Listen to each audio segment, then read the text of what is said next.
IPL 2025లో Kolkata Knight Riders defending ఛాంపియన్గా బరిలోకి దిగుతుంది.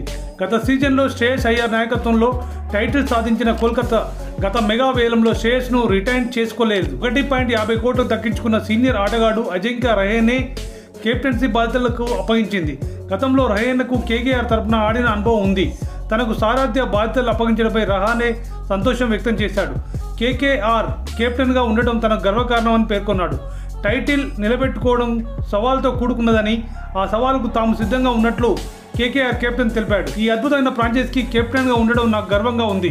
నాకు ఈ అవకాశం ఇచ్చినందుకు మేనేజ్మెంట్కు కృతజ్ఞతలు తెలియజేస్తున్నా. కెప్టెన్సీ అనేది సవాల్తో కూడుకున్నది. మేము గత సీజన్లో టైటిల్ సాధించాం. దాన్ని నేనెప్పుడు సాధారణ విషయంగానే చూస్తా. Chandrakant sir head coach, Mumbai కోచ్గా ఉన్నప్పుడు కలిసి పనిచేశాం. ఆయన ఎలాంటి పద్ధతులు పాటిస్తాడో నాకు తెలుసు. చాలా క్రమశిక్షణతో ఫోకస్తో ఉంటాడు. ప్రతి ఒక్కరి నుంచి ఉత్తమ ప్రదర్శన ఎలా రాబట్టాలో ఆయనకు తెలుసు. మా ఆటగాళ్లతో నాకు మంచి కమ్యూనికేషన్ ఉంది.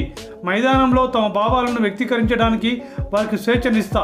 అందరినీ అర్థం చేసుకునేందుకు ప్రయత్నిస్తా. మళ్ళీ టైటిల్ని కాపాడుకోవడం కోసం సవాల్తో కూడుకున్నదే, కానీ మళ్ళీ విజేతగా నిలిచేలా మేము ఆడతాం. ఈ సీజన్లో మేము ఖచ్చితంగా ఉత్తమంగా రాణిస్తాం అని రహానే వివరించాడు.